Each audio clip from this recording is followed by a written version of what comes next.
Salut à tous les gars, alors je vous dis tuto comment avoir Windows 7, du coup Windows Vista, sur Windows 11. En gros c'est un thème, du coup là regardez en bas, j'ai la barre des tâches à la Windows Vista, fond d'écran à la Windows Vista, même quand je vais lancer un logiciel, les bordures et les icônes, ça sera la Windows Vista. Du coup aujourd'hui je vais vous montrer comment on fait tout ça, c'est super simple. Donc premièrement tout va se passer sur votre navigateur.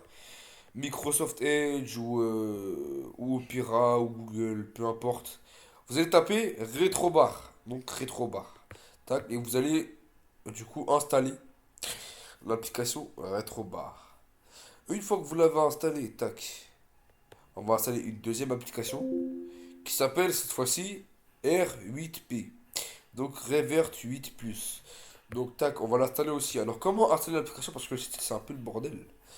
Donc quand vous êtes sur l'application, enfin sur le site web, vous descendez en bas, tout en bas, et là, vous avez tous les liens pour installer. Alors moi, ce que je vous conseille de faire, c'est soit installer le GitHub, ou soit installer le Europe.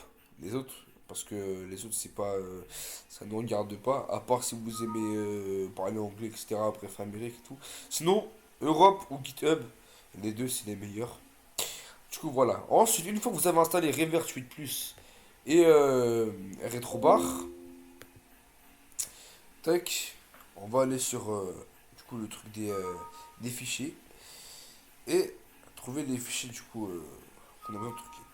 Donc R8P, vous le lancez.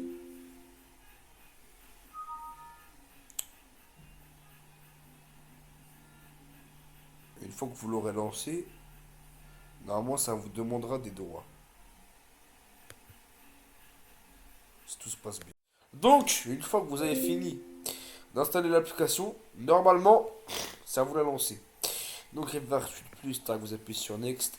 Et là, normalement, à la place de moi, il y a Repair, Modify ou Install. Normalement, vous aurez ici standard ou le complet. Moi, ce que je vous conseille, c'est le standard parce que le complet, il est trop complexe, etc. Et vous aurez des trucs et tout. Votre Windows, il va plus se mettre à jour.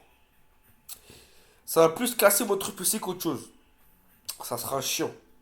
Du coup, vous allez mettre standard. Du coup, premier truc. Donc, ensuite, une fois que vous avez installé, normalement, vous devrez tomber sur, sur quelque chose de à peu près comme ça. Attendez. Sur quelque chose de à peu près comme ça. Ça veut dire que là, vous serez comme ça. Vous aurez vos applications, etc. en bas. Ça sera pas. C'est beau, mais pas totalement. Surtout que la barre elle est buggée parce qu'il n'y a pas les heures ici, etc. Enfin bref. Donc, là maintenant, je vais vous montrer comment on fait pour configurer tout ça.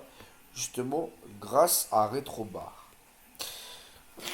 Donc, R8P, donc Reverse 8 Plus que vous avez installé, justement sert à rajouter tout ce qui est son. Windows 7, tout ce qui est icône, Windows 7, etc. C'est franchement le plus important. Ensuite, installer Retrobar pour, du coup, la barre des tâches. Je vais vous montrer comment faire pour la barre des tâches. Donc, on lance Retrobar, une fois que vous l'avez installé, tac, vous acceptez, etc. Ce qu'il faut accepter. Donc, une fois que vous allez lancer Retrobar, il y aura une barre, soit celle de Windows XP, Windows 1900, Windows classique, enfin bref. Quand vous allez lancer Retrobar, vous allez faire clic droit sur la barre des tâches. Quoi va être changé. Vous allez appuyer sur propriétés. Donc tac, on a toutes les propriétés de la barre des tâches.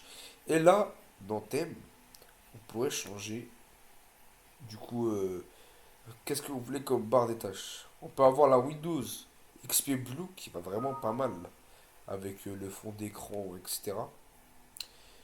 On peut avoir même des plus classiques, Windows 2000, tac, voilà comme ça.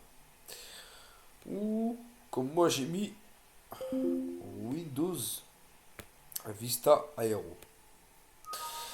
Et là, vous me disiez, oui, l'écriture elle n'est pas très belle, etc. Si franchement vous n'avez pas l'écriture un peu pixelisée comme ça, on peut lisser les polices. Ça vous regardez, c'est tout lisse, c'est tout propre, c'est tout beau. Après ça, si vraiment si vous n'avez pas l'écriture pixelisée. Par la suite, ici, il y a plein d'autres paramètres. Donc voilà, afficher l'horloge. Si vous voulez afficher les secondes aussi. Si vous mettez l'indicateur de langue d'entrée. Si vous voulez changer de langue. Le bouton afficher le bureau. Donc voilà. Tous les paramètres rétrobar seront là. Par la suite, une fois que vous avez installé rétrobar, on va faire clic droit. Donc clic droit sur rien. Et vous allez aller, dernier onglet, personnaliser. On va attendre. Donc une fois que vous êtes sur le dernier onglet, imaginons que vous aimez pas trop le Windows Vista. Ce que vous pouvez faire, c'est aller sur Windows. Ça c'est la bêta, mais c'est pas officiel par R8P. Vous avez Windows 7 Dark, Windows 7 normal, Windows classique, Windows 7 basique. Vous avez plusieurs Windows. Après, on a les sons. Les sons, tac, important. Si vous voulez faire comme moi, quand vous appuyez, vous cliquez sur un site, etc. Et quand ça va l'ouvrir, ça va faire du son. Vous allez suivre ce que je fais. Alors, ce que vous allez faire, c'est que vous allez descendre, tac, jusqu'à fermer le programme. Jusqu'au pour fermer le programme, vous avez déjà des fichiers installés. Vous allez mettre Windows Notify Email. Tac. Et il faut trouver le même, mais pour ouvrir le programme. Ouverture d'un programme, tac, vous allez mettre juste Windows Notify. Et du coup, quand vous allez ouvrir un programme, ça va faire ce bruit-là, ce son-là. Et quand vous allez le fermer, du coup, ça va faire ce son-là. Du coup, vous avez vu, c'est assez stylé, c'est pas mal. Et si vous voulez changer des fonds d'écran comme moi, vous allez juste aller sur l'arrière-plan du bureau et à changer votre fond d'écran que vous avez envie de mettre. Donc voilà, j'espère que le tuto aura été clair. Si vous avez encore des questions à poser, n'hésitez pas dans les commentaires. Puis voilà les mecs.